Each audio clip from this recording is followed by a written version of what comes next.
والسلام على سيد الأنبياء وأشرف المرسلين وعلى آله وصحبه أجمعين أما بعد۔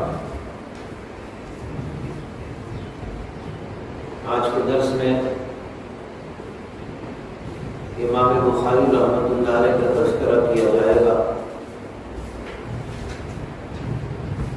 یہ کتاب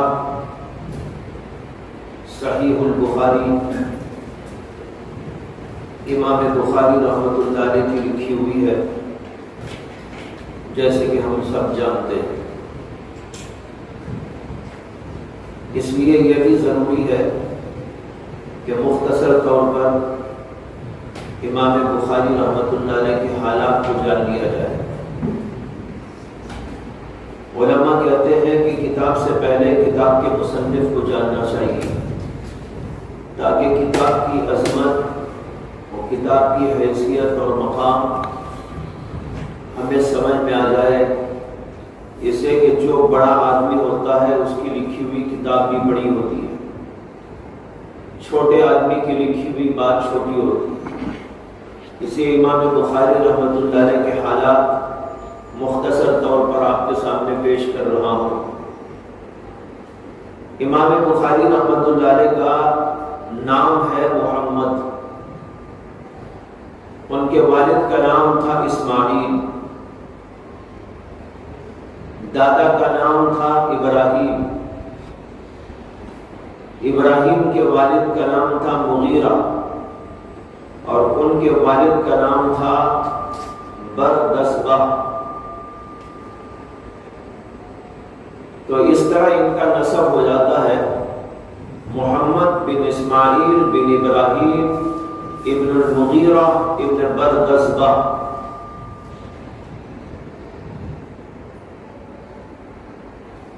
امام بخاری کے نام کے ساتھ الجعفی البخاری یہ دو نسبتیں لکھی جاتی ہیں، الجعفی البخاری۔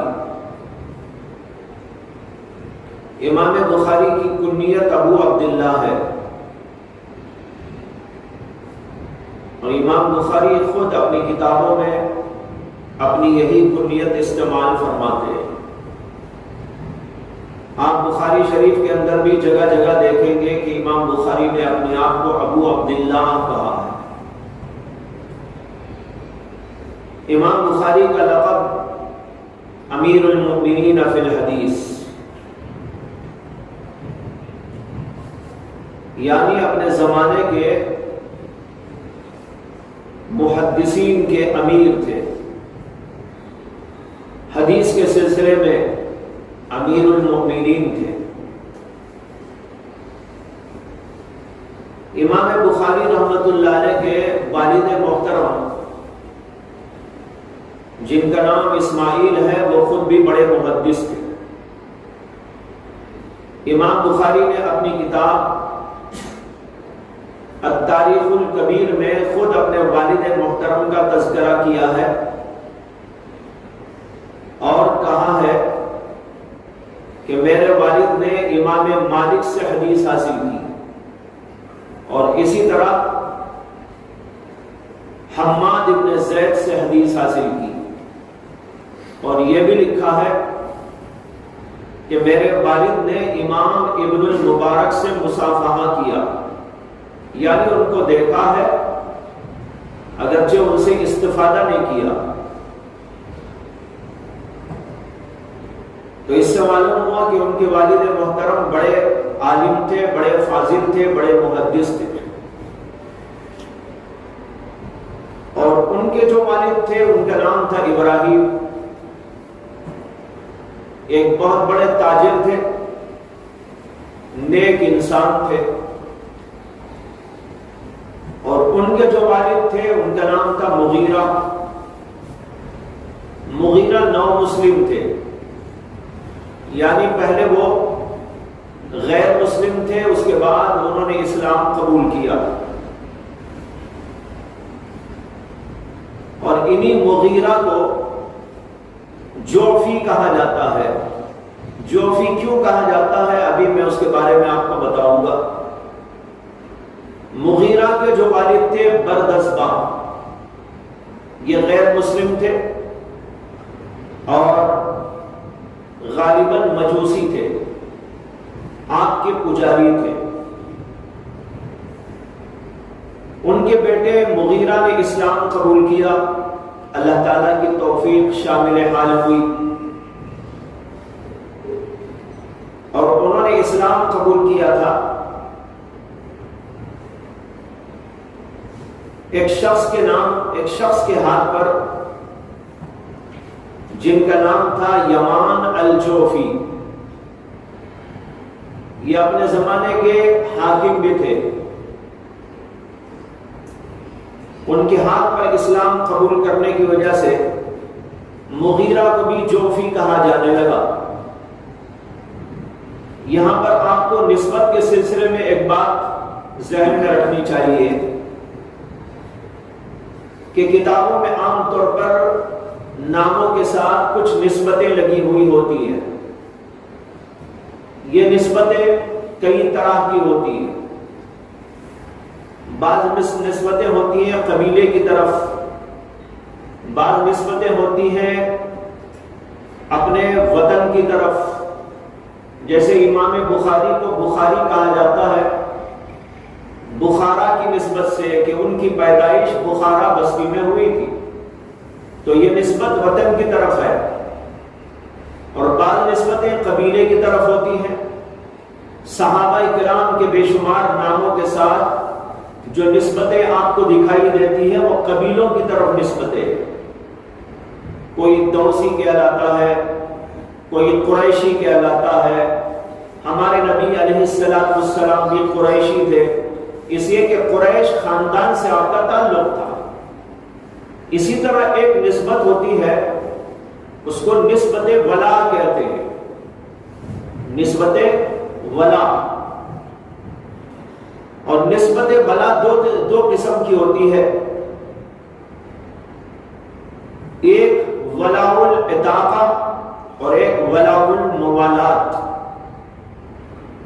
ولاء العتاقہ کے معنی ہوتے ہیں کہ کوئی آدمی اپنے غلام کو آزاد کر دے تو وہ غلام جس کو آزاد کیا گیا اس کی ایک نسبت قائم ہو جاتی ہے اپنے آقا کے ساتھ، اس کا نام ہے نسبت ولاء العتاقہ۔ اور دوسری نسبت ہے ولاء الموالات، اس کا حاصل یہ ہوتا ہے کہ ایک آدمی کسی آدمی کے ہاتھ پر اسلام قبول کرتا ہے تو اسلام قبول کر کر اس کے ساتھ زندگی کرتا ہے، تو یہاں بھی ایک نسبت قائم ہوتی ہے اس آدمی کے درمیان میں جو اسلام لایا اور اس آدمی کے درمیان میں جس کے ہاتھ پر اسلام قبول کیا گیا۔ اس کو کہتے ہیں نسبت ولاء الموالات۔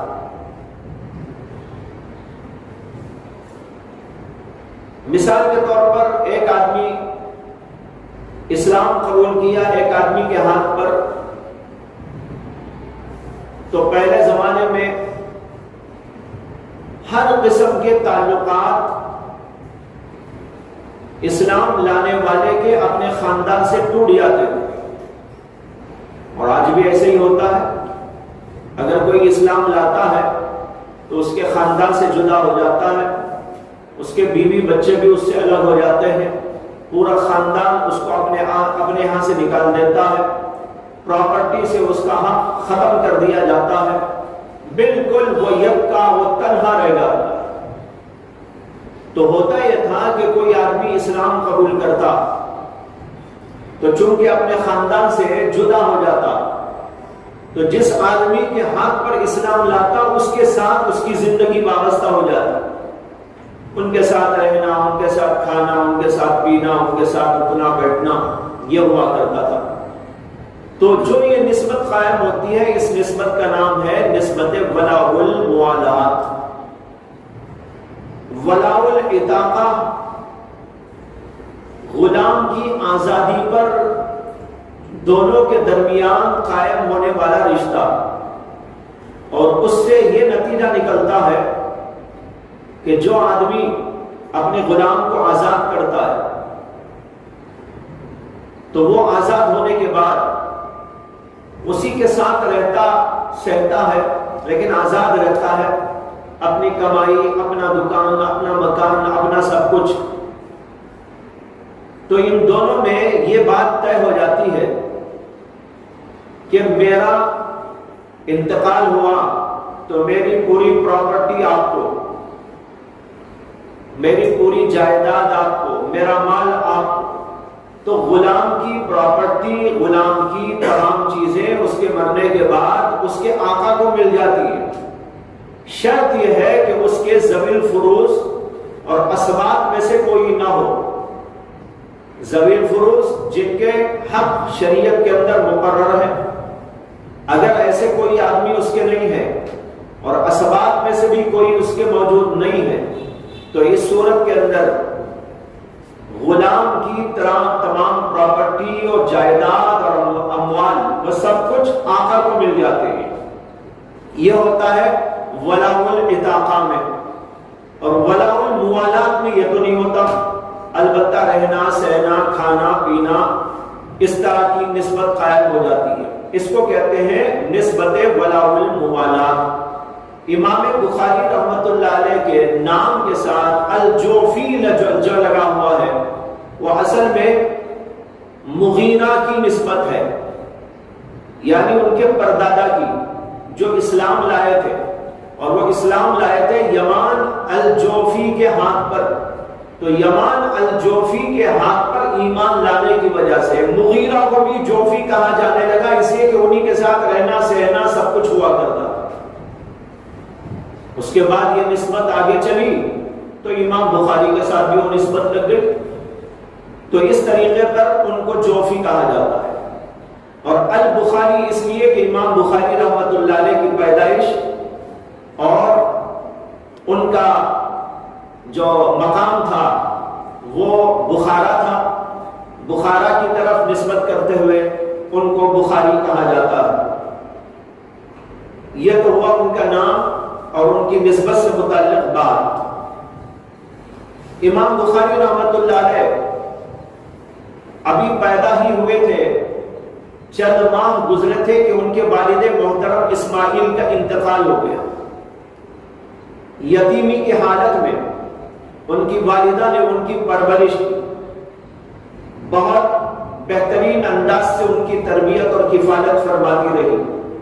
والدہ ان کی بہت عابدہ زاہدہ بڑی اللہ والی تھی. کہتے ہیں کہ امام بخاری رحمۃ اللہ علیہ کو بچپن ہی میں کوئی حادثہ پیش آیا اور اس حادثے کے نتیجے میں امام بخاری کی آنکھیں چلی گئی، یعنی وہ نابینا ہو گئے. اسی حالت میں ماں نے ان کو پرورش کی اور ان کا معمول یہ تھا کہ جب بھی ضرورت پڑتی تھی امام بخاری کو تو ماں کو بلاتے، ماں ان کو استنجا کے لیے لے جاتی، منہ دھلاتی، جو کچھ پہ کرنا ہوتا ہے ماں کی طرف سے وہ کیا جاتا تھا. امام بخاری کی والدہ ہر روز اللہ سے دعا مانگا کرتی تھی کہ اللہ میرے بیٹے کو آنکھیں عطا فرما دے. روزانہ ان کی دعا رات میں خاص طور پر رو رو کر جاری رہتی تھی. ماں کی دعا قبول ہوئی اور عجیب و غریب حیرت انگیز واقعہ امام بخاری کے ساتھ پیش آیا. امام بخاری سو چکے تھے، والدہ بھی ان کے پاس سو چکی تھی. رات میں امام بخاری کو استنجا کی ضرورت پیش آئی. روزانہ کا معمول یہ تھا کہ وہ امام بخاری والدہ کو اٹھاتے تھے. آج انہوں نے جو آنکھ کھولی تو ان کو نظر آنے لگا. جب نظر آیا تو انہوں نے سوچا کہ ماں کو اٹھانے کی کیا ضرورت ہے، اس لیے بغیر اپنی والدہ کو جگائے خود بخود اٹھ کر بیت الخلا تشریف لے گئے اور وہاں سے واپس ہو رہے تھے. ادھر امام بخاری کی والدہ بیدار ہوئی، دیکھا تو بچہ بازو موجود نہیں ہے. بہت پریشان ہو کر ادھر ادھر ٹٹولنے لگی. اتنے میں دیکھا کہ امام بخاری بیت الخلا سے آ رہے. ماں نے کہا کہ بیٹا جگایا کیوں نہیں؟ کہا کہ ماں مجھے تو سب کچھ نظر آ رہا ہے، میں اس لیے جگایا نہیں کہ آپ کو کیوں تکلیف ہو۔ تو ماں کی دعا قبول ہوئی اور ان کی آنکھیں جو چلی گئی تھی اللہ نے دوبارہ ان کو عطا فرما دی۔ یہ حیرت انگیز واقعہ ان کی زندگی میں بچپن ہی میں پیش آیا تھا۔ امام بخاری رحمۃ اللہ علیہ جب ابھی 4-5 سال کے تھے، معمول کے مطابق ان کو مکتب کے اندر داخل کیا گیا، قرآن پاک حفظ کرایا گیا۔ قرآن پاک حفظ کرنے ہی کے دوران امام بخاری رحمۃ اللہ علیہ کو ذہن میں آیا کہ مجھے جس طرح میں قرآن یاد کر رہا ہوں حدیثیں بھی یاد کرنی چاہیے۔ وہ خود کہتے ہیں الہمت حفظ الحدیث، جب میں مکتب کی تعلیم حاصل کر رہا تھا اور حافظ قرآن بن رہا تھا، اسی وقت مجھے حفظ حدیث کا الہام کیا گیا۔ الہمت حفظ الحدیث، معلوم ہوا کہ اللہ کی طرف سے ان کے ذہن میں یہ بات ڈالی گئی۔ چنانچہ حفظ ہونے کے بعد جب ان کی عمر 6-7 برس کی تھی تو وہ مختلف محدثین کے درس کے حلقوں میں جانے لگے تھے۔ حالانکہ اس عمر میں عام طور پر حدیث کے درس کے اندر بچے جایا نہیں کرتے تھے، لیکن امام بخاری رحمۃ اللہ علیہ شوق اور ذوق کے ساتھ وہاں پر جانے لگے اور مختلف محدثین سے حدیثیں یاد کرنا شروع کر دی۔ اسی زمانے میں محدث داخلی جو عظیم الشان محدث تھے ان کے علاقے کے بخارا کے، ان کی خدمت میں بھی جانے لگے تھے۔ اور اس وقت امام بخاری کی عمر غالباً 8-9 برس کی ہوگی۔ اس وقت امام بخاری رحمۃ اللہ علیہ ان سے حدیث حاصل کر رہے تھے۔ ایک واقعہ زبردست پیش آیا۔ واقعہ یہ پیش آیا کہ امام داخلی حدیثیں بیان کر رہے تھے۔ بیان کرتے کرتے انہوں نے کہا ایک حدیث کی سند میں کہ سفیان عن ابی الزبیر عن ابراہیم، کہ یہ حدیث بیان کی ہے سفیان نے ابو الزبیر سے اور ابو الزبیر نے ابراہیم نخعی سے۔ یہ سند بیان کی امام داخلی نے ایک حدیث کی۔ تو امام بخاری رحمۃ اللہ علیہ جو اس وقت میں بہت چھوٹی عمر کے تھے، انہوں نے کھڑے ہو کر امام داخلی کو لقمہ دے دیا۔ انہوں نے کہا کہ حضرت ابو الزبیر لم یرا ابراہیم، آپ بیان کر رہے ہیں کہ سفیان نے ابو الزبیر سے حدیث بیان کی اور ابو الزبیر نے ابراہیم سے بیان کی، حالانکہ ابو الزبیر نے کبھی ابراہیم کی زیارت بھی نہیں کی، یعنی ان کو لقاء ان کا حاصل نہیں، ان سے ملاقات کا کبھی ان کو موقع نہیں ملا۔ جب موقع ملاقات کا ملا ہی نہیں، زیارت ہی نہیں، دیکھا ہی نہیں، تو پھر ان سے حدیث کیسے بھی بات کر رہے؟ یہ اعتراض تھا۔ تو امام بخاری نے کہا ابو الزبیر لم یرا ابراہیم، ابو الزبیر نے تو ابراہیم کو دیکھا ہی نہیں۔ تو امام داخلی رحمۃ اللہ علیہ ذرا غصے میں آ گئے۔ ایک چھوٹا سا بچہ اتنے بڑے محدث کو جو ایک طویل زمانے سے درس دے رہا ہے، جس کے ہزاروں ہزار محدثین شاگرد ہیں، ایک بچہ ان کو ٹوکے اور ان کو یہ کہے، ذرا ان کو عجیب لگا۔ خیر انہوں نے ان کی بات کے اوپر توجہ نہ دی اور اپنا سلسلہ درس جاری رکھا، اور جب درس ختم ہو گیا تو امام بخاری کو اپنے پاس بلایا، بلا کر کہا کہ تم کیا کہہ رہے تھے؟ انہوں نے کہا حضرت میں یہ کہہ رہا تھا کہ آپ نے تو حدیث میں یہ سند بیان کی کہ سفیان عن ابی الزبیر عن ابراہیم، یہ حدیث ابو الزبیر نے ابراہیم سے بیان کی، جبکہ میری معلومات کے حد تک ابو الزبیر کو کبھی بھی ابراہیم سے ملاقات کا شرف ہی حاصل نہیں ہوا، تو پھر یہ سند کیسے ہو سکتی ہے؟ امام داخلی رحمۃ اللہ علیہ نے کہا کہ تم یہ کہاں سے کہہ رہے ہو؟ انہوں نے کہا کہ ان کی عمر اور ان کی عمر کا تفاوت، یہ چھوٹے سے ہیں اور ان کی عمر بہت بڑی، وہ کیسے ان سے ملاقات کر سکتے ہیں؟ دونوں کا لقاء ثابت ہونا مشکل ہے. جیسے اگر کوئی کہنے لگے اب آپ میں سے کہ مولانا قاسم نانوتوی رحمت اللہ علیہ نے مجھ سے بیان کیا، تو کوئی مانے گا؟ ارے بھائی تم نے کہاں سے دیکھ لیا امام قاسم نانوتوی کو؟ تو اسی طرح ابراہیم کا زمانہ کون سا، ابو زبیر کا زمانہ کون سا؟ دونوں کے زمانوں کے اس تفاوت کی وجہ سے یہ ممکن نہیں ہے کہ ابو زبیر ابراہیم سے ملاقات کرے اور ان سے روایت کرے.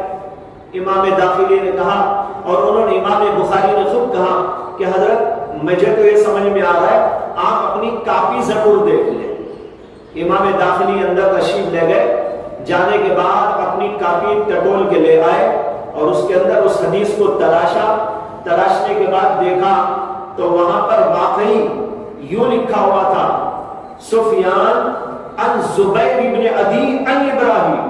ابو زبیر نہیں تھا، زبیر ابن عدی تھا. تو ان کو یہ اجتماع ہو گیا تھا اور خدمت ہو گیا تھا کہ زبیر بن عدی کو انہوں نے ابو زبیر کہہ دیا تھا.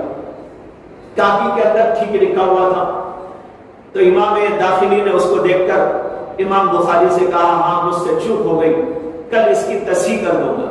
چنانچہ دوسرے دن امام بخاری بھی تشریف لائے اور بھی محدثین تشریف لائے. درس کا وقت ہوا تو درس کے وقت کے اندر امام داخلی نے، یہ ان کی تواضع تھی، عاجزی انکساری تھی، حق پرستی اور حق پسندی کی بات تھی کہ انہوں نے صاف سارے مجمع کے اندر یہ بیان کیا کہ کل میں نے آپ لوگوں کو یہ حدیث اس سند کے ساتھ بیان کی تھی سفیان عن ابی زبیر عن ابراہیم، لیکن حقیقت یہ ہے کہ وہ سند صحیح نہیں ہے. سند صحیح یوں ہے عن سفیان عن زبیر ابن عدی عن ابراہیم.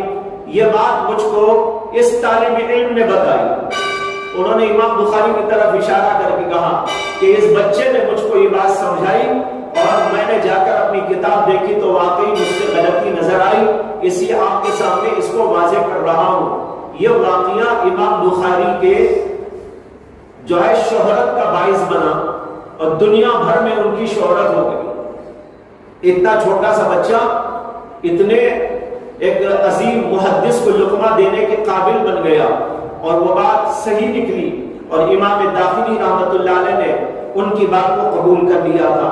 یہاں سے امام بخاری رحمت اللہ علیہ کی شہرت چہار دانگ عالم پھیلتی چلی گئی. امام بخاری رحمت اللہ علیہ نے علم کے سلسلے میں بہت سارے اسفار بھی کیے. یہ تو اپنے علاقے بخارا کے جتنے محدثین تھے ان سب سے انہوں نے اخذ فیض کیا اور علم حاصل کیا، اور ان میں خاص طور پر امام داخلی کا نام ہے جیسے کہ ہم نے عرض کیا. اور جب وہاں سے فراغت ہو گئی تو انہوں نے مختلف علاقوں کا سفر کیا. سب سے پہلے تو انہوں نے اپنی والدہ اور اپنے بھائی کے ساتھ حج کا سفر کیا. پھر مکہ مکرمہ میں قیام کیا اور وہاں کے محدثین سے استفادہ کیا. جو وہاں بڑے بڑے محدثین تھے مکے میں، ان میں سے ابو الولید احمد ابن محمد الازرقی، امام حمیدی، حسان بن حسان بصری اور ابو عبد الرحمن المقری، یہ بڑے بڑے محدثین تھے مکہ مکرمہ کے. اس کے علاوہ بھی اور نام ہیں. ان سب کی خدمت میں جاتے رہے اور ان سے حدیثوں کا علم حاصل کرتے رہے. ان میں سے سب سے زیادہ امام حمیدی سے انہوں نے استفادہ کیا. امام حمیدی امام بخاری کے سب سے زیادہ پسندیدہ استادوں میں سے ہیں کہ ان کے پاس بہت زیادہ استفادے کے لیے جایا کرتے. اور پھر اس کے بعد جب ان کی عمر 18 برس کی تھی تو مدینہ شریف کا سفر کیا اور وہاں کے علماء سے بھی استفادہ کیا. مکہ مکرمہ میں تقریباً 2 سال رہے تھے. والدہ اور ان کے بھائی تو واپس ہو گئے لیکن انہوں نے مکہ ہی کے اندر قیام کیا اور 2 برس تک تقریباً وہاں پر رہتے ہوئے انہوں نے وہاں کے محدثین سے استفادہ کیا.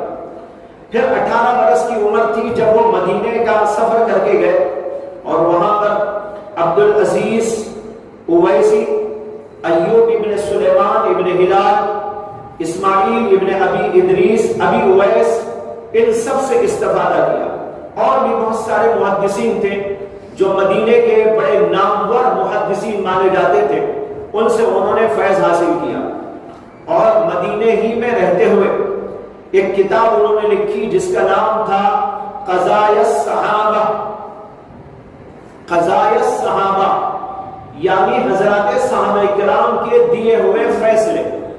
حضرات صحابہ نے، جیسے حضرت ابو بکر نے، حضرت عمر نے، حضرت عثمان نے، حضرت علی نے اور حضرت حسن نے، اور پھر اس کے بعد حضرت امیر معاویہ نے اور بعض صحابہ کرام نے جو قضاوت کے عہدے پر فائز تھے، جو جو فیصلے کیے تھے، ان فیصلوں پر سندوں کے ساتھ احادیث کو جمع کیا اور اس کا نام رکھا انہوں نے قضائے الصحابہ۔ اور دوسری کتاب التاریخ الکبیر، اس التاریخ الکبیر کا ذکر ابھی میں نے کیا تھا آپ کے سامنے کہ اس کے اندر انہوں نے اپنے والد محترم کا بھی ذکر کیا ہے۔ یہ التاریخ الکبیر بہت بڑی کتاب ہے، اسی لیے اس کا نام بھی ہے التاریخ الکبیر۔ محدثین کے ہاں تاریخ کا جو لفظ استعمال ہوتا ہے عام طور پر اس کا مطلب وہ نہیں ہوتا جو ہمارے ہاں مطلب لیا جاتا ہے۔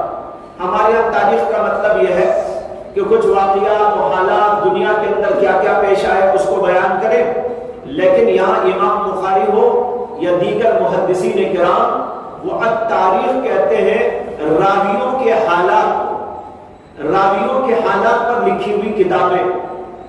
امام بخاری نے بھی اپنے زمانے تک جتنے بڑے بڑے محدثین اور دوسرے حضرات راویان حدیث گزرے ہیں ان سب کا تذکرہ اس کے اندر جمع کیا ہے، نام ذکر کیا، ان کے والد کا نام ذکر کیا، ان کی کنیت ذکر فرمائی اور ان کے کچھ حالات بیان فرمائے، وہ کس قسم کا راوی تھا اس کو بیان کیا۔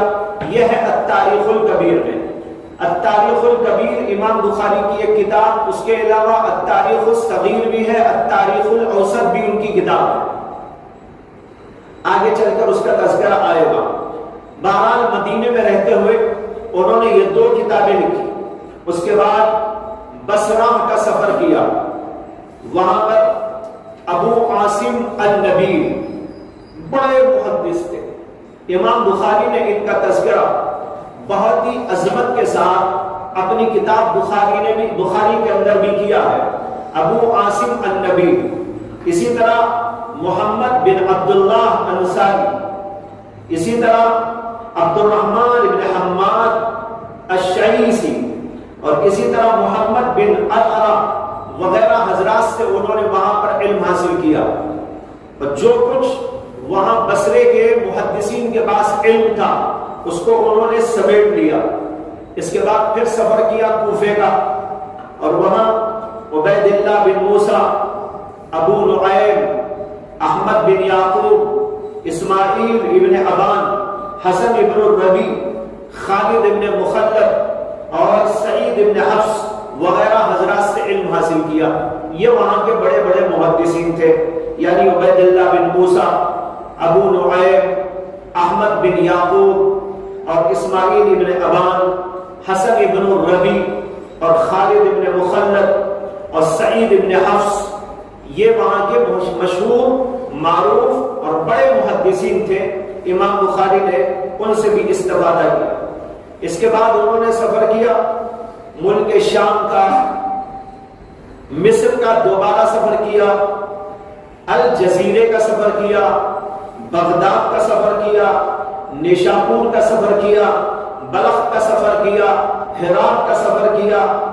یہ اتنے بڑے بڑے علاقے جہاں جہاں کوئی محدث موجود تھا اور وہاں پر استفادے کی راہیں کشادہ تھی، امام بخاری ان سب جگہوں پر جاتے رہے، یہاں تک کہ تاریخ میں لکھا گیا ہے کہ امام بخاری 30 برس تک سفر کرتے رہے۔ اللہ اکبر، کتنا؟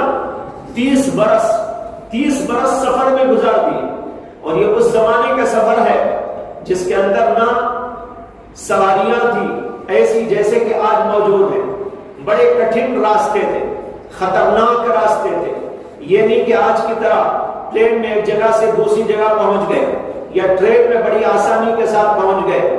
آج بسیں بھی موجود ہیں، کاریں موجود ہیں، لیکن اس زمانے کے اندر ان میں سے کچھ نہ تھا، لیکن اس کے باوجود انہوں نے اپنے آپ کو جھونکوں میں ڈالتے ہوئے، اپنی جان کو جھونکوں میں ڈالتے ہوئے اتنے لمبے چوڑے سفر کیے، اور ایک ملک سے دوسرے ملک اور ایک ملک سے اور ایک ملک، اس طرح سفر کرتے کرتے 30 برس کا سفر گزارا، اور بے شمار محدثین اور مشائخ سے اخذ فیض کیا۔ اللہ تبارک و تعالیٰ نے ان کو زبردست حافظہ بھی عطا کیا تھا، جو سنتے تھے وہ یاد ہو جاتا تھا، جو سنتے تھے وہ ذہن کے اندر محفوظ ہو جاتا تھا۔ کہتے ہیں کہ امام بخاری اپنے اساتذہ کے ہاں بیٹھ کر لکھتے نہیں تھے، اور جو طلبہ ہوتے تھے وہ سب کے سب لکھا کرتے تھے، لیکن امام بخاری رحمۃ اللہ علیہ صرف بیٹھ کر سن لیا کرتے تھے۔ کچھ طلبہ نے ان سے کہا کہ آپ خامخواہ کیوں آتے ہیں، نہ لکھتے ہیں نہ کچھ کرتے ہیں، بس بیٹھے اور اٹھ کے چلے گئے، یہ ہوائی فائرنگ ہوگی، آپ کے ذہن میں کیا بیٹھے گا؟ کسی آپ کچھ لکھا کریں، نہیں تو بس اپنے گھر میں رہا کریں، خامخواہ وقت کیوں گزارتے ہیں؟ امام بخاری نے کہا آپ کو اشکال کیا ہے میرے بارے میں؟ انہوں نے کہا ہمارا اشکال یہ ہے کہ ہم سب تو لکھتے ہیں، آپ لکھتے نہیں ہیں، لکھیں گے تو دوبارہ آپ رجوع کریں گے اور اس کو پڑھیں گے، اس کو یاد کریں گے، ذہن کے اندر محفوظ کریں گے، جیسے کہ ہم لوگ کیا کرتے ہیں۔ آپ صرف آتے ہیں، بیٹھتے ہیں، استاد کی حدیثیں سنتے ہیں، چلے جاتے ہیں، تو پھر آپ کے ذہن کے اندر یہ بیٹھیں گے کیسے؟ انہوں نے کہا اچھا ایسا کرو کہ آپ لوگوں نے اب تک کتنا لکھا ہے مجھ کو بتاؤ۔ انہوں نے بتایا کہ اتنا اتنا لکھا ہے۔ امام بخاری کہنے لگے جو کچھ تم نے لکھا ہے میرے سے سن لو۔ انہوں نے کہا اچھا سناؤ۔ تو امام بخاری نے سنانا شروع کیا، تو ان طلباء نے جو کچھ کے اساتذہ سے حدیثیں لکھی تھی وہ ساری کے ساری حدیثیں امام بخاری نے حفظ سنا دی، سند کے ساتھ، متن کے ساتھ پوری کے پوری حدیثیں سنا دی۔ لوگوں کو تعجب ہوا کہ ہم تو یاد کر کر کے اتنا اچھا نہیں سنا سکتے جتنا کہ اس طالب علم نے بغیر کچھ یاد کیے ہم سب کو سنا دیا ہے۔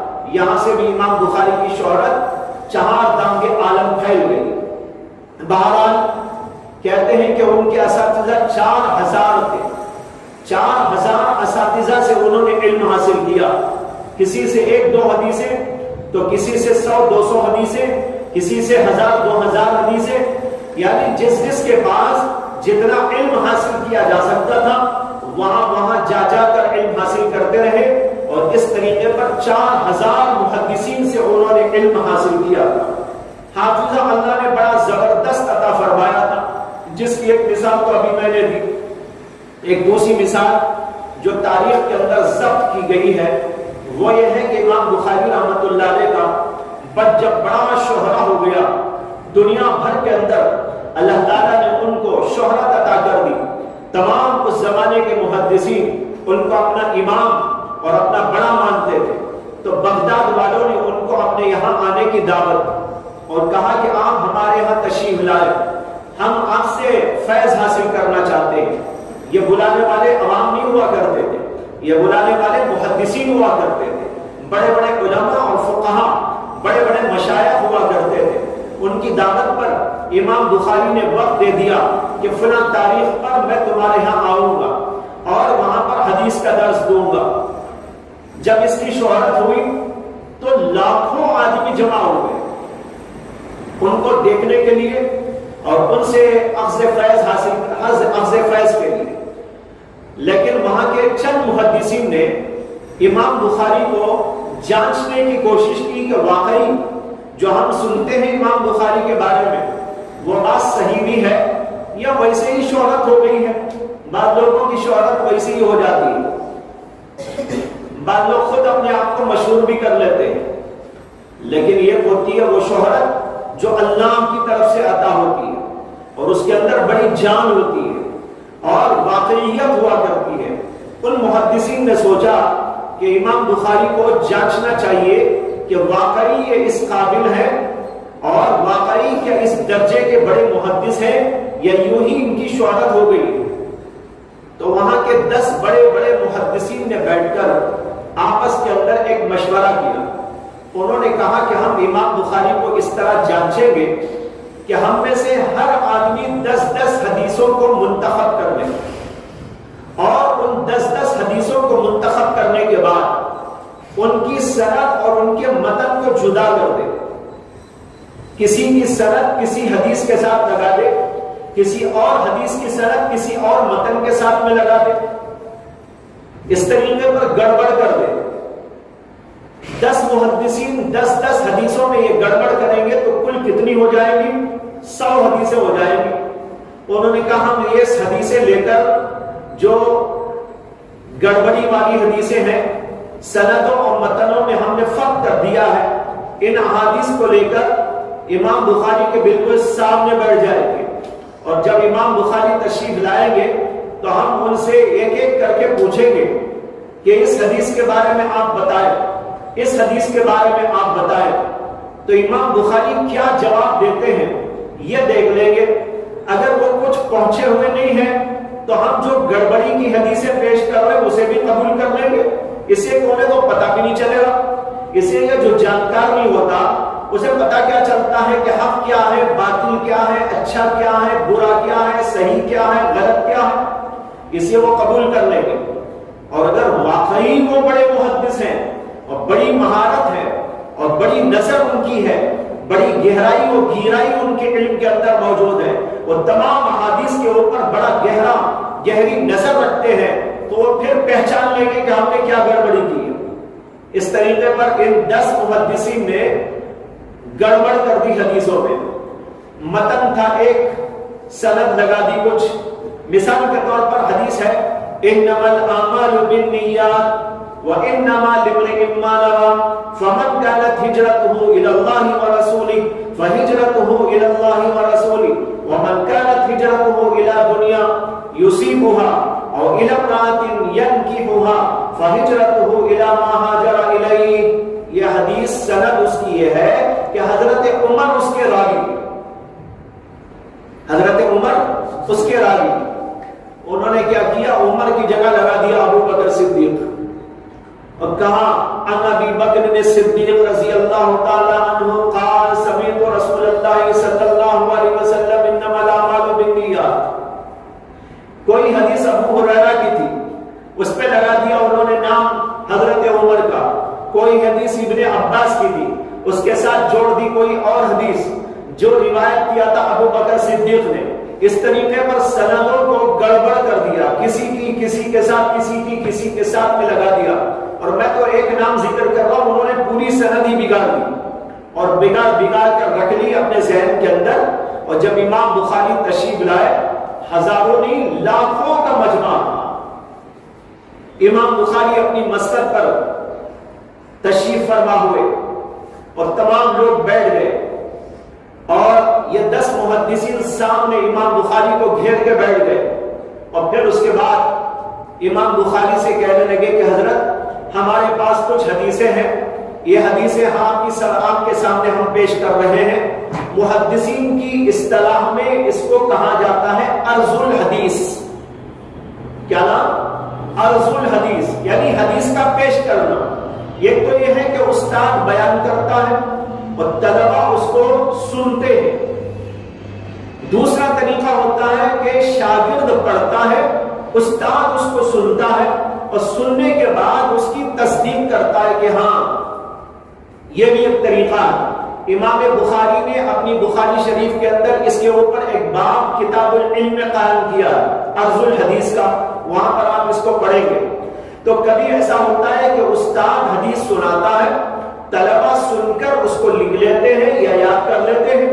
اور کبھی ایسا ہوتا ہے کہ شاگردوں کے پاس کوئی حدیث ہوتی ہے, وہ استاد کے سامنے پیش کر کے اس کی تصدیق کرا لیتے ہیں. یہ بھی صحیح طریقہ ہوتا ہے. تو ان حضرات نے عرض حدیث کیا, کہا کہ حضرت کچھ حدیثیں پیش کرتے ہیں. امام بخاری نے کہا جی پیش کیجیے. اور ایک محدثین نے اپنی ایک حدیث پیش کی گڑبڑی کر کے, سند کچھ متن کچھ. امام بخاری نے سننے کے بعد میں کہا ناگواری کے سے آثار ان کے چہرے پر تھے. انہوں نے کہا لا ادری. کیا کہا؟ لا ادری, نہیں میں نے جانتا ہے حدیث. اس نے کہا حضرت اور ایک حدیث جی پیش کیجیے. انہوں نے کہا لا ادری، نہیں یہ بھی میں نہیں جانتا. اب وہ 10 کی 10 حدیثیں پیش کر دیا اور امام بخاری ہر حدیث پر کہتے ہیں لا ادری لا ادری لا ادری لا عارف، میں جانتا نہیں میں جانتا نہیں میں جانتا نہیں. اب دوسرے نے پیش کی، پھر تیسرے نے پیش کی. ہر آدمی 10 حدیثیں گڑبڑی کی پیش کرتا رہا اور امام بخاری کا جواب ہر حدیث کے بارے میں تھا لا ادری لا ادری، میں ایسی حدیث نہیں جانتا، میں کوئی ایسی حدیث نہیں جانتا. اب جو زیادہ پڑھے لکھے لوگ نہیں ہوں گے، معمولی سمجھ والے اور معمولی علم والے ہوں گے، وہ تو سوچ رہے ہوں گے کہ بھئی تابڑا محدث اور ہر حدیث کو بول رہا ہے نہیں جانتا نہیں جانتا. جانتا کیا ہے پھر یہ؟ جانتا ہی نہیں تو پھر یہ آیا کیا؟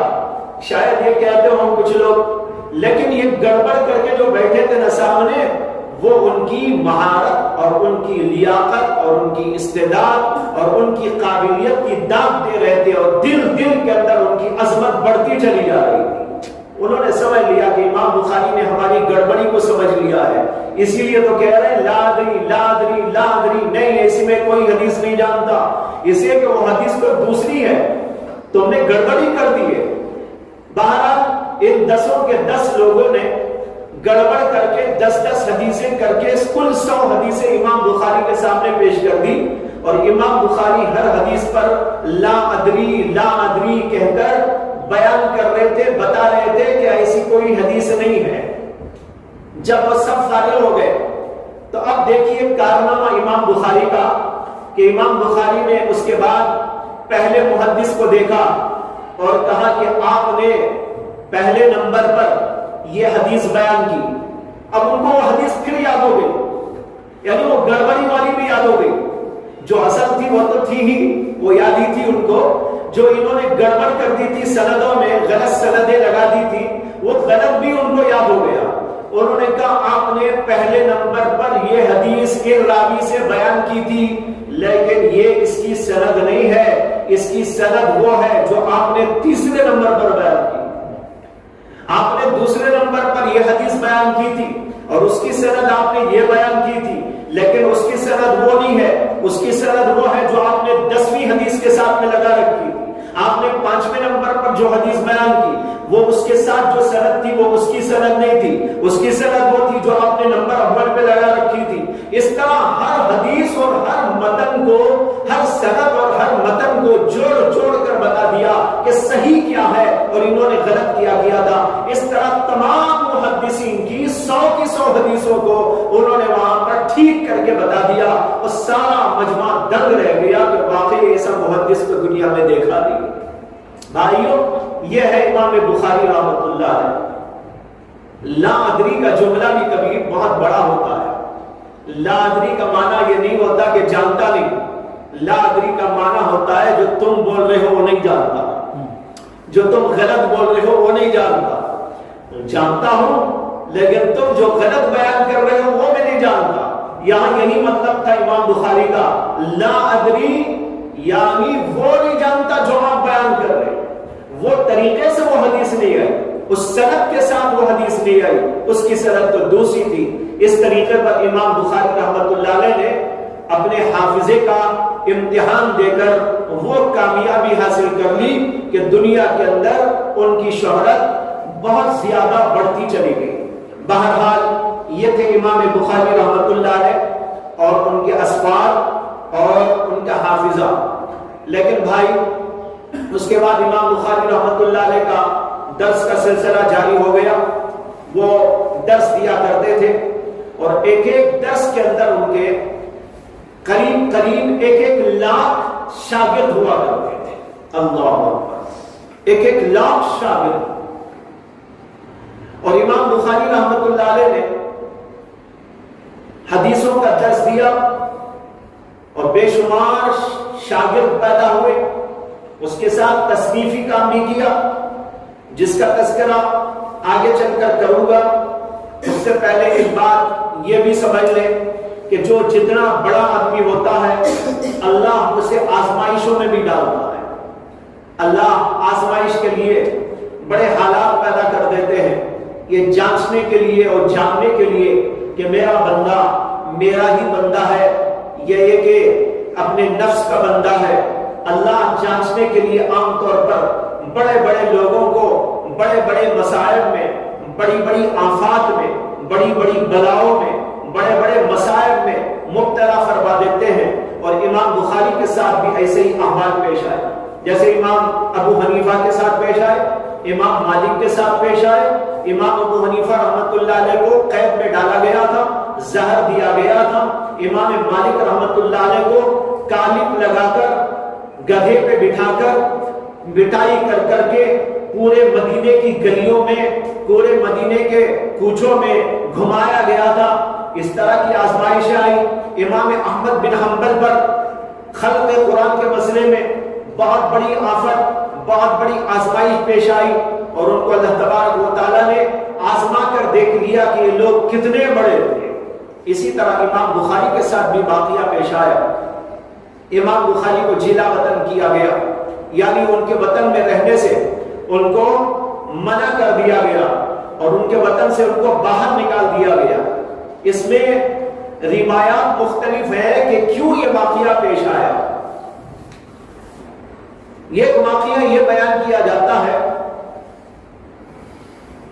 کہ جب امام بخاری رحمۃ اللہ علیہ کی شہرت بام عروج پر پہنچ گئی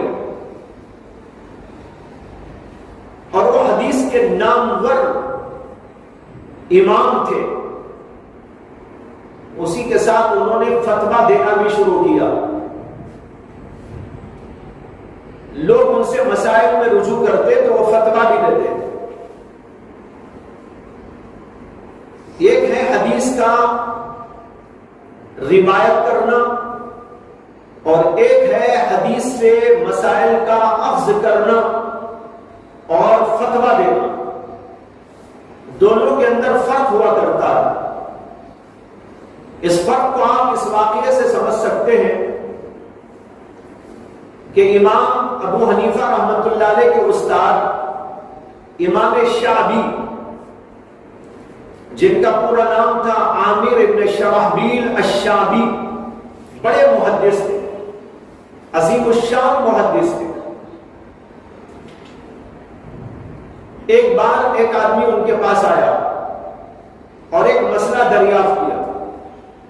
امام شعبی نے جواب دیا۔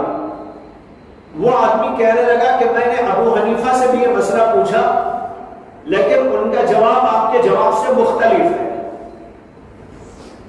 انہوں نے کہا انہوں نے کیا جواب دیا؟ اس آدمی نے بتایا کہ ابو حنیفہ نے یہ جواب دیا۔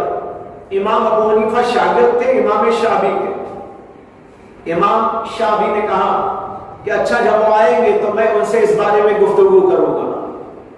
چنانچہ جب امام ابو حنیفہ امام شعبی کے پاس آئے تو امام شعبی نے کہا کہ ابو حنیفہ، ایک آدمی میرے پاس آیا تھا اور اس نے میرے سے مسئلہ پوچھا، میں نے اس کو یہ جواب دیا، لیکن اس نے بتایا کہ آپ نے اس کا ایک دوسرا جواب دیا،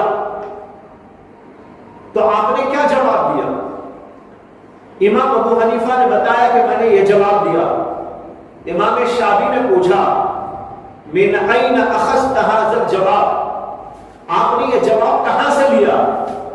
تو اس کے جواب میں امام ابو حنیفہ رحمۃ اللہ علیہ کہنے لگے بما قد حدثتنا یا شیخ عن فلاں عن فلاں عن فلاں عن فلاں، حضرت میں نے اس حدیث سے جواب نکالا جو آپ ہی نے میرے سے بیان کیا تھا، فلاں اور فلاں اور فلاں کے حوالے سے جو حدیث آپ نے میرے سے بیان کی تھی اسی سے میں نے یہ جواب اخذ کیا ہے۔ امام شعبی اس کو سننے کے بعد کہنے لگے واہ، واقعی صحیح جواب تم نے دیا ہے اور اس حدیث سے یہ بات نکل رہی ہے، لیکن کبھی میرے ذہن کے اندر یہ بات نہیں آئی، حالانکہ میں یہ حدیث اس زمانے سے جانتا ہوں جبکہ آپ کے ماں باپ کا ملن بھی نہیں ہوا تھا، آپ کے ماں باپ کا ملاپ بھی نہیں ہوا تھا، یعنی شادی ہی نہیں ہوئی تھی۔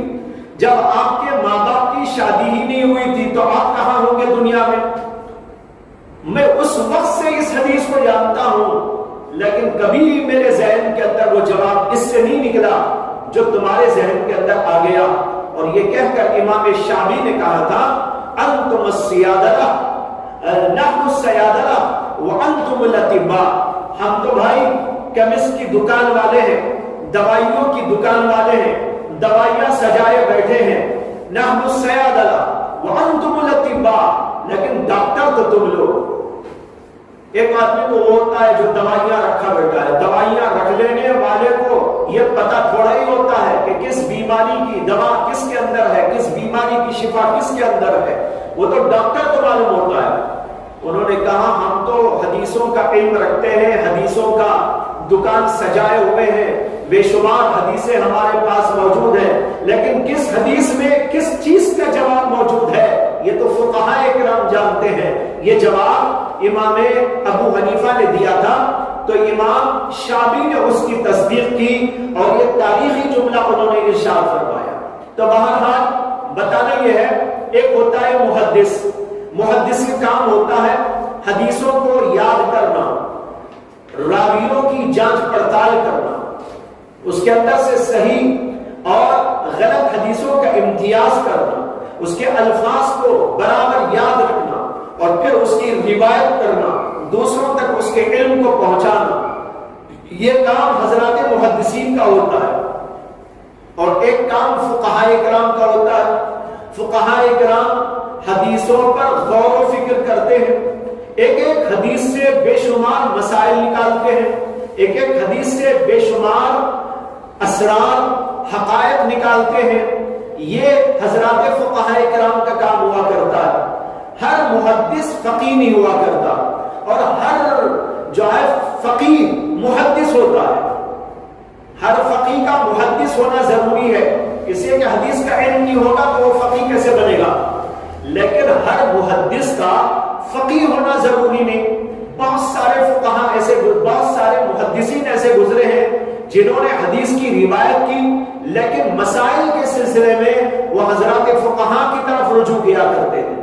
بہرحال میں یہ عرض کرنا چاہ رہا تھا کہ امام بخاری رحمۃ اللہ علیہ جو بہت شاندار محدث تھے اور حدیث کے علم کے اندر ان کی کوئی نظیر اور کوئی مثال نہ تھی. وہ حدیثوں کے علم کے سلسلے میں شہرۂ آفاق بن گئے تھے. انہوں نے اسی کے ساتھ ساتھ فتویٰ دینا شروع کیا. تو وہاں پر ایک محدث تھے، ایک فقیہ تھے اور وہ حنفی فقیہ تھے اور امام محمد رحمۃ اللہ علیہ کے شاگرد تھے. ان کا نام تھا امام ابو حفص الکبیر. امام ابو حفص الکبیر یہ ڈائریکٹ امام محمد کے شاگرد ہوتے ہیں، بہت بڑے فقیہ تھے. انہوں نے اور عمر میں بھی بہت بڑی ان کی عمر تھی امام بخاری کے اعتبار سے. تو انہوں نے امام بخاری کو بلا کر ایک بات کہی.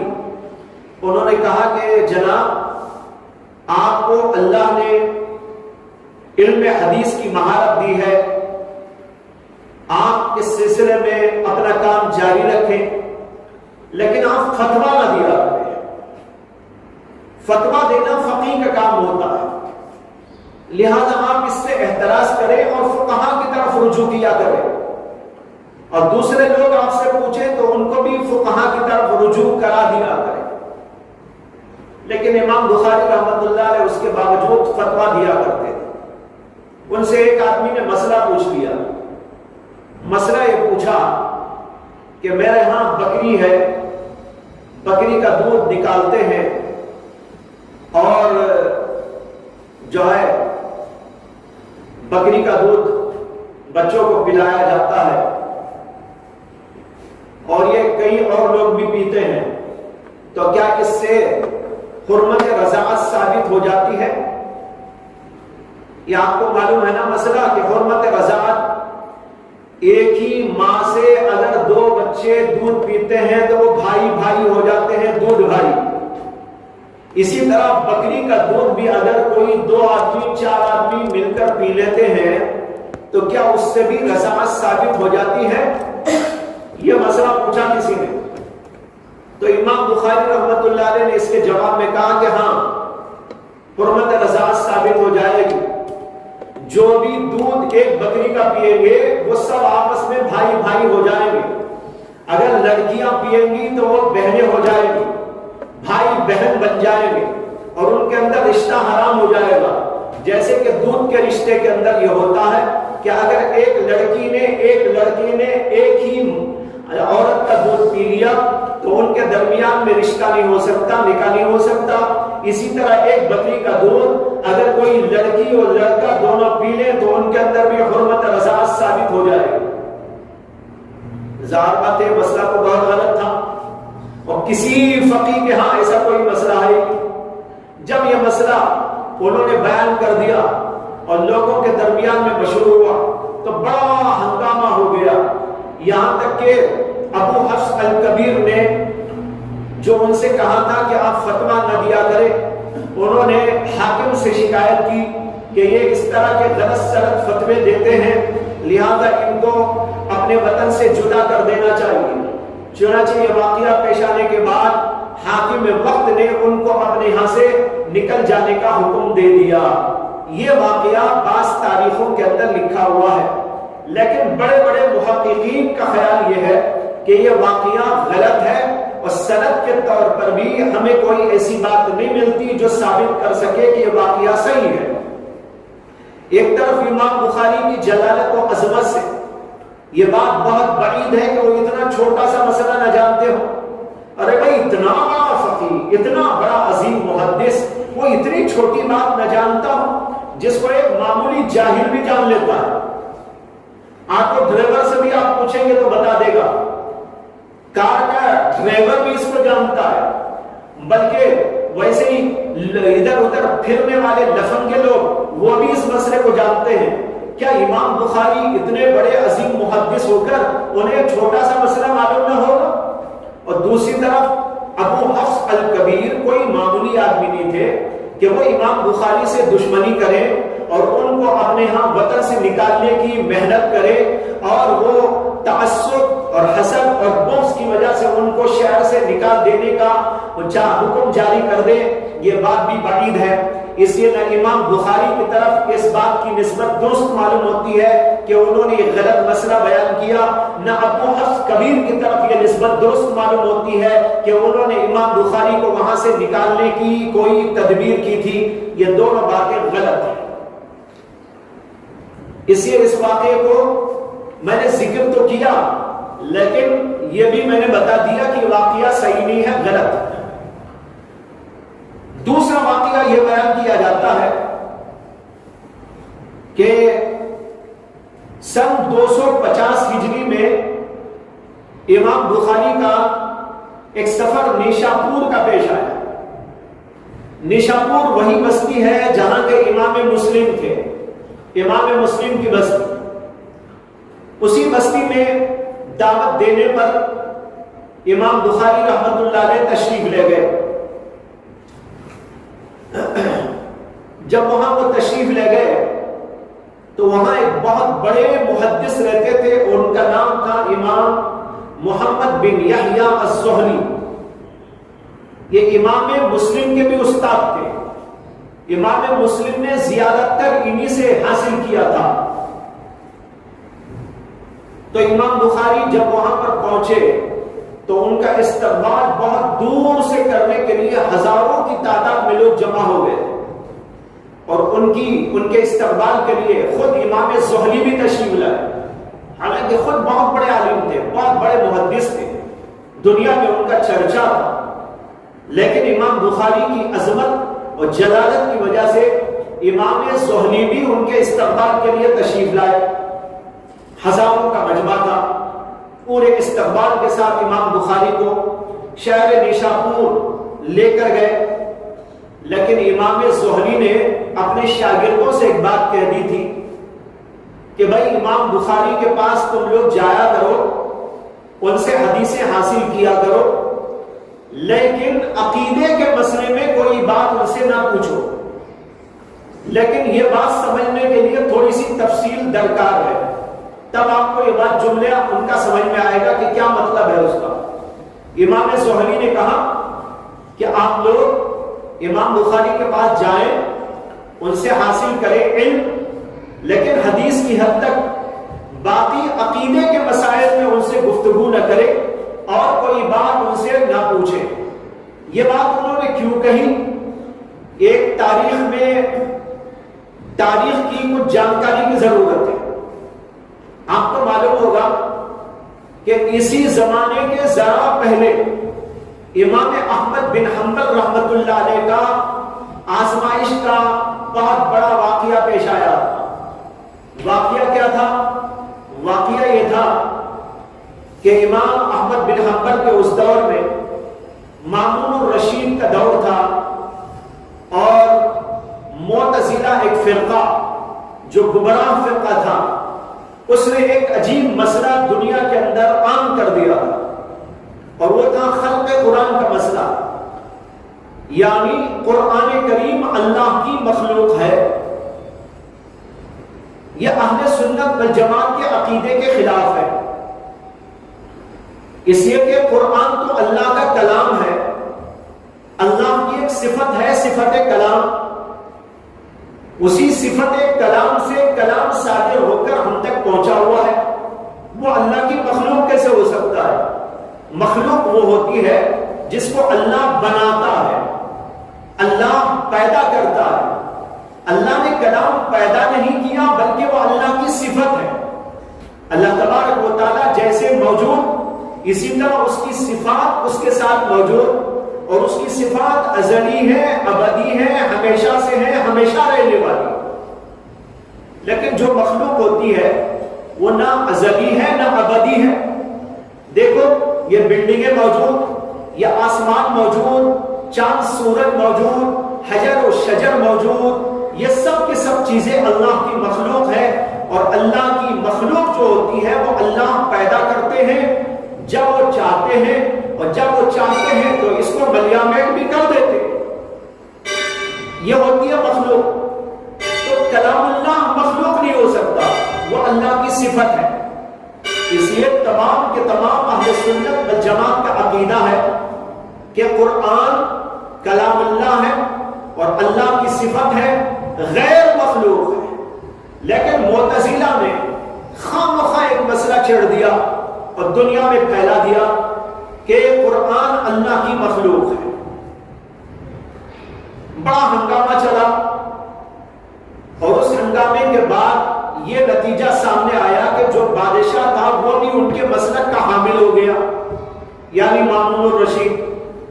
جب بادشاہ بھی اس مسلک کا حامل ہو گیا تو بادشاہ نے تمام لوگوں پر آرڈر جاری کر دیا کہ اسی مسلک کو اختیار کرو، اور جو آدمی اس کے خلاف لب کشائی کرے گا اس کو سزا دی جائے گی۔ تو اہل سنت کو سزائیں دی جانے لگی۔ اسی زمانے میں امام احمد بن حنبل کھڑے ہو گئے، انہوں نے کہا القرآن کلام اللہ غیر مخلوق۔ وہ درس میں کہتے تھے، مجامع میں کہتے تھے، مساجد میں اعلان کرتے تھے، تاکہ حق مسئلہ سب کے سامنے واضح رہے اور کوئی گمراہی کا شکار نہ ہو جائے۔ جب یہ ہوا تو امام احمد بن حنبل کو قید میں ڈال دیا گیا تھا۔ امام احمد بن حنبل قید میں رہے، اور پھر بعد ایک طویل زمانے کے بعد ان کی رہائی ہوئی، اور قید میں بڑی صعوبتوں، بڑی مشکلات میں ان کو ڈالا گیا۔ بہت سخت سزائیں ان کو دی جاتی تھی۔ بڑھاپے کی اس عمر کے اندر روزانہ 70 کوڑے ان کے اوپر لگائے جاتے تھے، جسم لہو لہان ہو جاتا تھا۔ بہرحال یہ سب کچھ ہوا۔ جب یہ دور گزر گیا تو امام احمد کا جو مسلک تھا کہ القرآن کلام اللہ غیر مخلوق، یہ امام احمد ہی کا مسلک نہیں تھا بلکہ تمام اہل سنت کا مسلک تھا۔ تمام اہل سنت کہتے تھے القرآن کلام اللہ غیر مخلوق، کلام اللہ غیر مخلوق ہے، وہ اللہ کی صفت ہے، وہ مخلوق نہیں ہو سکتی ہے۔ بہرحال امام احمد بن حنبل نے جب یہ آواز لگائی تو جو بھی ان کو مانتے تھے ان کے مسلک کے لوگ، یہ تو دیکھو عقیدے کا مسلک ہے، وہ تو تمام اہل سنت کا ایک ہے، اس میں کوئی اختلاف نہیں، لیکن فقہی طور پر جو امام احمد بن حنبل کے مسلک کے ماننے والے لوگ تھے انہوں نے اس بات کو لیا اور لینے کے بعد اس کے اندر تھوڑی گڑبڑی کر دی. یہ تعریف کی بات ہے، یاد رکھنے کی بات. امام احمد کا جو مسلک تھا وہ تو بالکل واضح، وہ تمام اہل سنت کا مسلک تھا، لیکن ان کے فقہی مسلک کو ماننے والے لوگوں نے امام احمد کی اس بات میں ذرا سا غلو پیدا کر دیا. غلو کیا پیدا کر دیا؟ یہ پیدا کر دیا کہ امام احمد نے تو کہا تھا القرآن کلام اللہ غیر مخلوق، اللہ کا جو کلام ہے وہ مخلوق نہیں. یہ تو اہل سنت کا عقیدہ ہے. ان لوگوں نے کہا یہ جو جلد بن کر قرآن آیا ہوا ہے یہ بھی غیر مخلوق ہے، اس کا پٹا بھی غیر مخلوق ہے، یہ جو لکھے ہوئے کاغذات ہیں وہ بھی غیر مخلوق ہیں، یہ سب کے سب بھی غیر مخلوق ہیں. یہ جو پرنٹنگ پریس کے اندر پریس میں جا جا کر آ رہے ہیں لکھے ہوئے، اس کے پٹے کو بھی، اس کے کاغذ کو بھی، اس کے دھاگے کو بھی، ان سب چیزوں کو بھی انہوں نے کہنا شروع کر دیا یہ بھی غیر مخلوق ہے.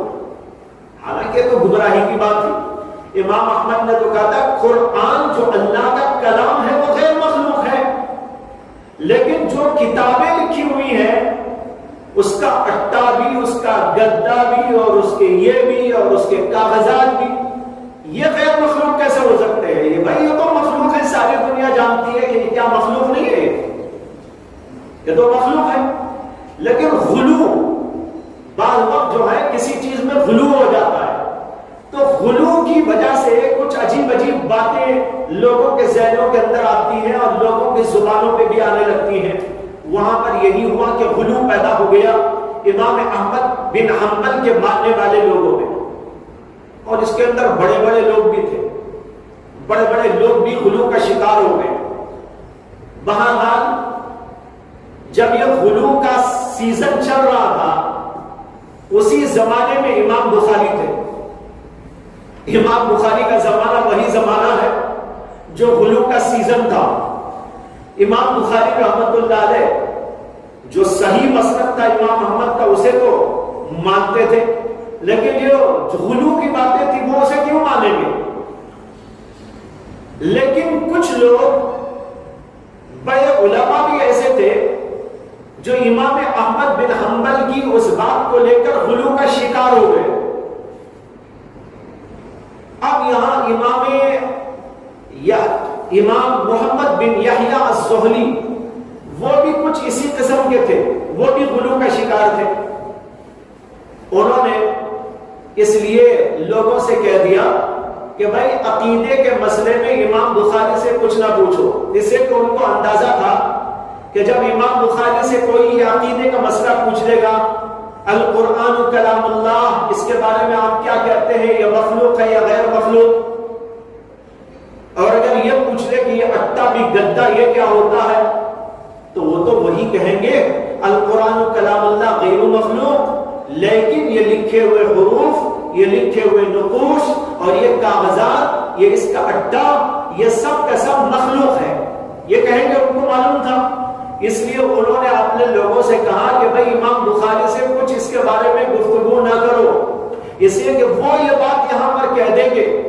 کہنے کے بعد ظاہر بات ہے کہ وہ تو بہت بڑے امام ہیں، ان کی بات تو چلنے لگے گی، اور جب چلنے لگے گی تو عوام کے اندر انتشار پیدا ہوگا.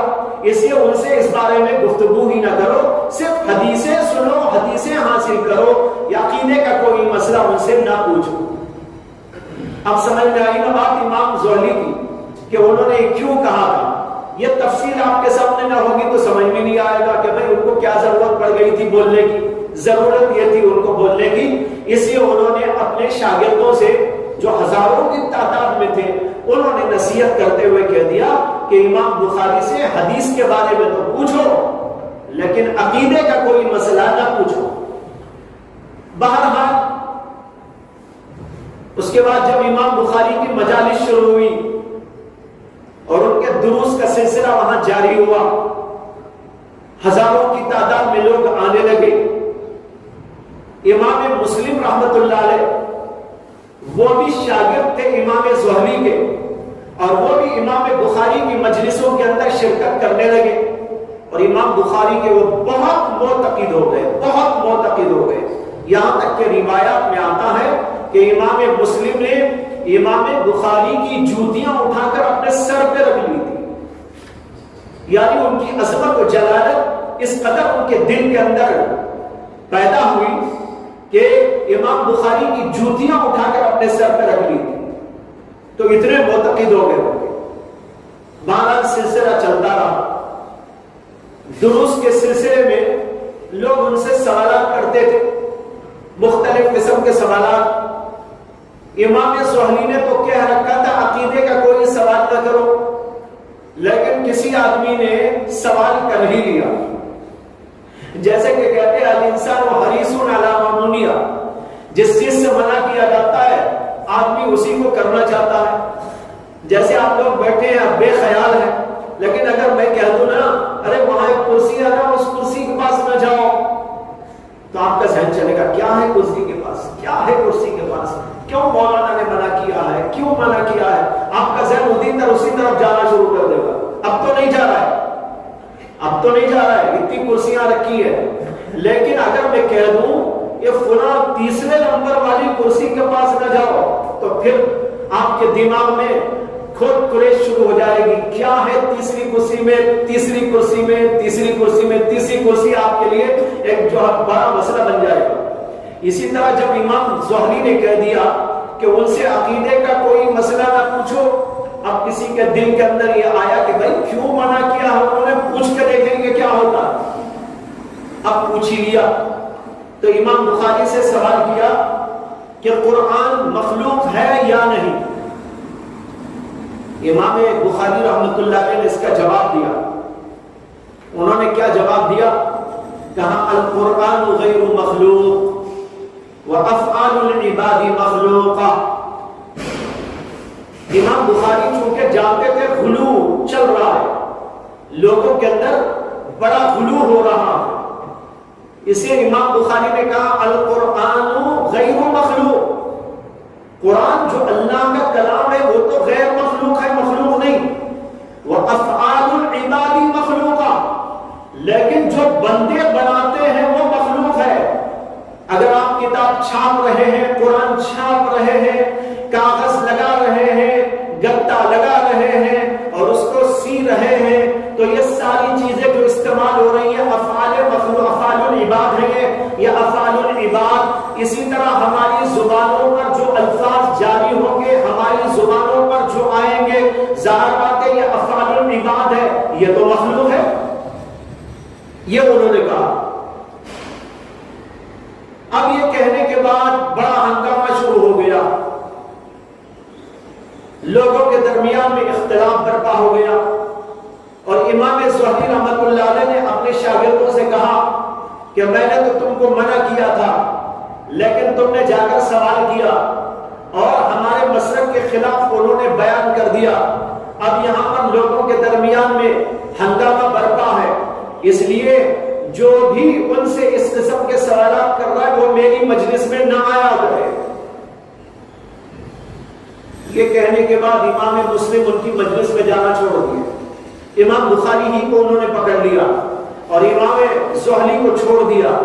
بڑا ہنگامہ ہوتا رہا، بڑے حالات پیدا ہوتے رہے، اور پھر امام بخاری رحمۃ اللہ علیہ کو امام زہری نے وہاں سے نکل جانے کے لیے کہا کہ آپ کے یہاں رہنے سے بڑا فتنہ برپا ہے، اس لیے آپ اس علاقے کو چھوڑ کر چلے جائیں۔ امام بخاری رحمۃ اللہ علیہ جب حالات کی سنگینی کا اندازہ کر چکے تو انہوں نے مناسب سمجھا کہ یہاں سے چلے جائیں، لہذا امام بخاری رحمۃ اللہ علیہ بخارا میں تشریف لائے اور بخارا میں اپنا درس جاری کر دیا۔ جب انہوں نے اپنا درس جاری کیا تو وہاں کا جو امیر تھا اس کا نام تھا خالد بن احمد الزہلی۔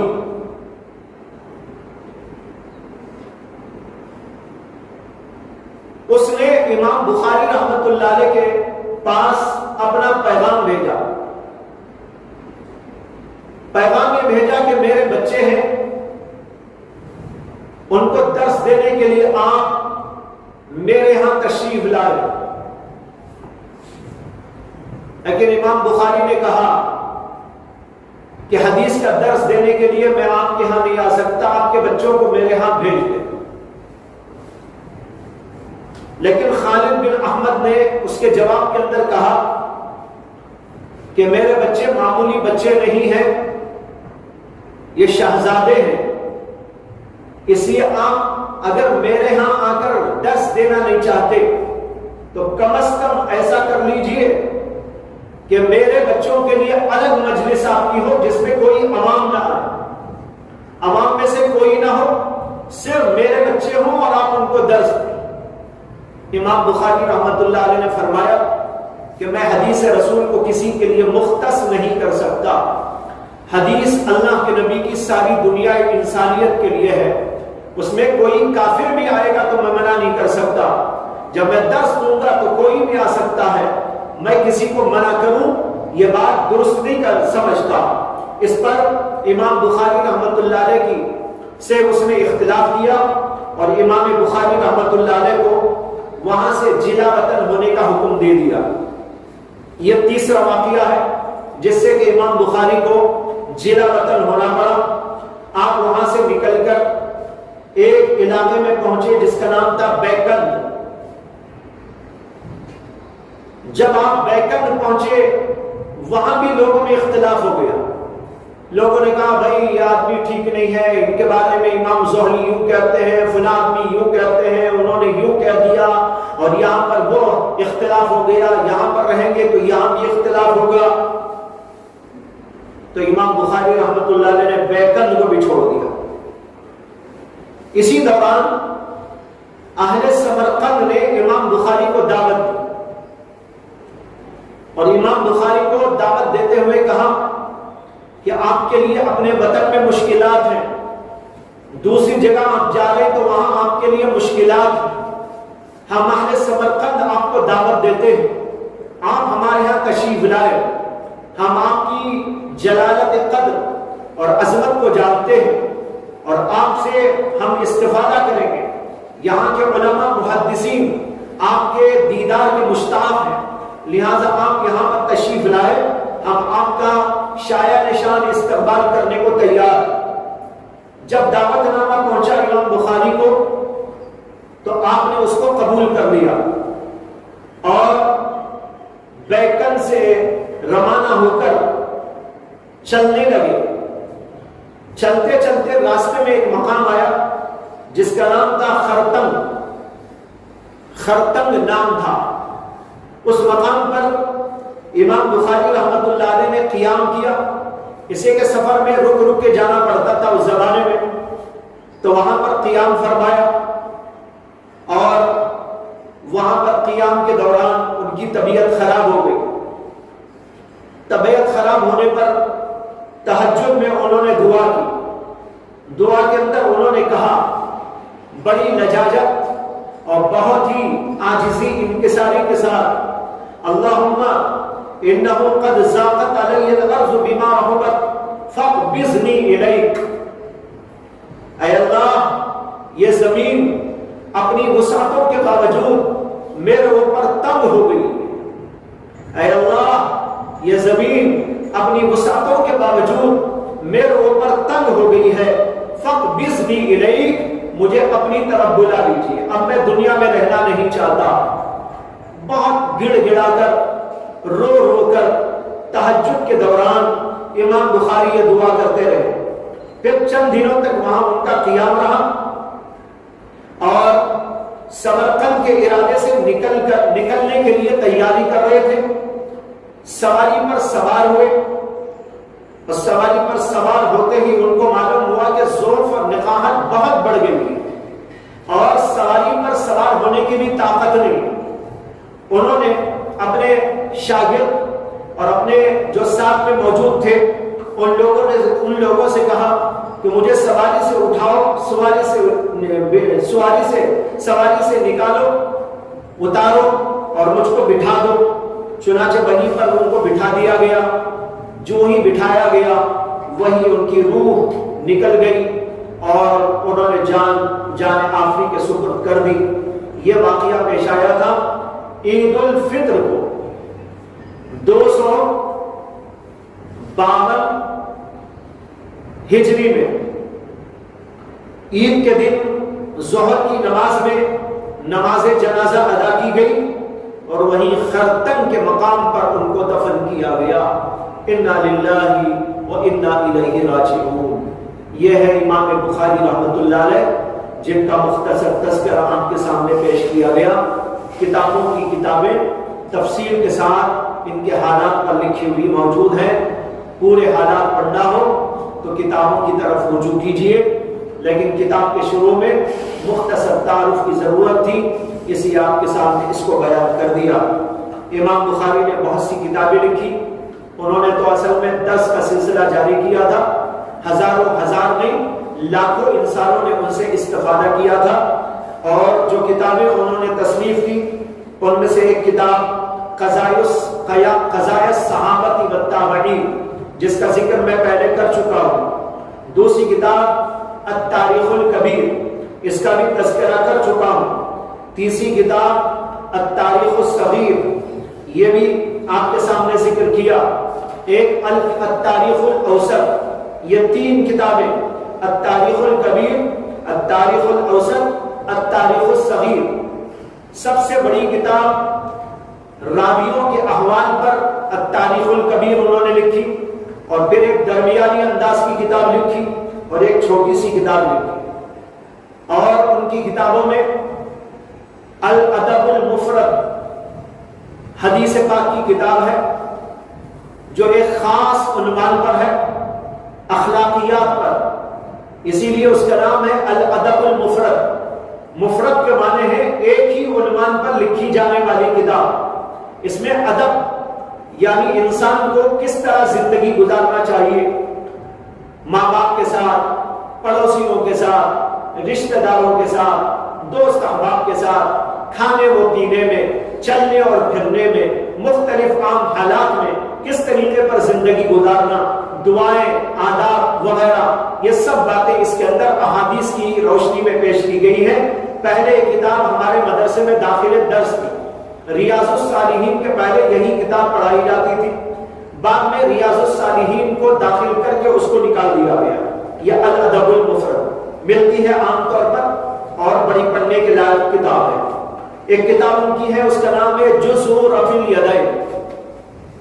جزء بھی اس کتاب کو کہتے ہیں جس کے اندر کسی ایک مسئلے پر بحث کی جاتی ہے۔ میں نے پرسوں آپ کو بتایا تھا انواع المصنفات فی الحدیث النبوی الشریف کتاب ہے، اس کتاب کے اندر میں نے یہ بتایا ہے کہ حدیث کی کتابیں کتنی عنوانات پر ہوتی، انواع المصنفات کتنے انواع اس کے ہوتے ہیں، یہ سب اس میں آپ کو ملیں گے۔ جز کسے کہتے ہیں، مفرد کسے کہتے ہیں، اسی طریقے پر جامع کسے کہتے ہیں، سنن کسے کہتے ہیں۔ اب یہ دیکھو جزء رفع الیدین، اس کے اندر امام بخاری نے رفع یدین کے مسئلے پر گفتگو کی ہے۔ یہ ایک مسئلہ ہے، نماز کے اندر رفع یدین کرنے کا کیا حکم، اس بارے میں جو حدیثیں ان کے پاس تھی وہ ساری حدیثیں اس کے اندر انہوں نے جمع کرنے کی کوشش کی۔ ایک کتاب ہے جزء القراءت، جزء القراءت، اس کے اندر انہوں نے امام کے پیچھے مقتدی کے قرأت کرنے کے مسئلے کو بیان کیا ہے۔ یہ مسئلہ اختلافی ہے، جیسے کہ آپ جانتے ہیں رفع یدین کا مسئلہ بھی اختلافی ہے، رفع یدین کرنا ہے کہ نہیں کرنا ہے۔ امام بخاری رفع یدین پر بہت زور دیتے ہیں، اس لیے انہوں نے رفع یدین پر ایک جز لکھا، قرأت خلف الامام، امام کے پیچھے مقتدی کو سورہ فاتحہ پڑھنا چاہیے، یہ بھی امام بخاری کا مسلک ہے، اس پر بھی انہوں نے یہ رسالہ لکھا جزء القراءت۔ اور ایک کتاب ہے ان کی خلق و افعال العباد، اس کے اندر تقدیر کے مسئلے پر گفتگو ہے، بندوں کے جو افعال ہوتے ہیں وہ مخلوق ہے یا مخلوق نہیں ہے۔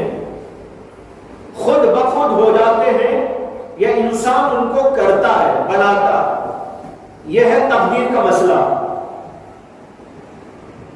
معتزلہ کہتے ہیں کہ جو اعمال انسان کرتا ہے، بندے کرتے ہیں، اس میں ان کے عمل کو کچھ دخل نہیں، وہ خود بخود ہوتے ہیں۔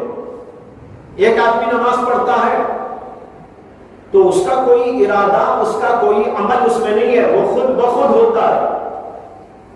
اسی لیے جو ہے معتزلہ تقدیر کے قائل نہیں ہے، وہ یہ نہیں کہتے کہ تقدیر سے ہوتا ہے۔ تو اس طریقے پر تقدیر کا جو مسئلہ ہے اس کے اندر اس کو واضح کیا اور یہ بتایا کہ بندے جو اعمال کرتے ہیں وہ اللہ کی مخلوق ہے، یعنی اللہ ہی اس کو پیدا کرتا ہے۔ معتزلہ یہ کہتے ہیں کہ نہیں، بندہ اس کو پیدا کرتا ہے۔ یہ فرق ہے۔ اس پر امام بخاری کا ایک رسالہ ہے، خلق و افعال العباد۔ ایک کتاب ان کی ہے کتاب الضعفاء، اس کے اندر ضعیف راویوں کا ذکر ہے۔ ایک کتاب ان کی ہے بر الوالدین، والدین کے ساتھ احسان و سلوک کرنا، حدیث اور قرآن کی روشنی میں والدین کے حقوق کا بیان کیا ہے۔ ایک کتاب ہے الجامع الکبیر۔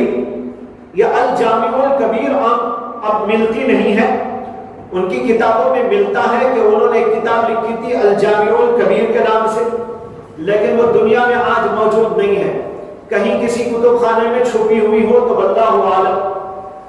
لیکن ان کی لکھی ہوئی کتابوں کی فہرست میں اس کا ذکر ملتا ہے کہ انہوں نے کوئی کتاب الجامع الکبیر لکھی تھی۔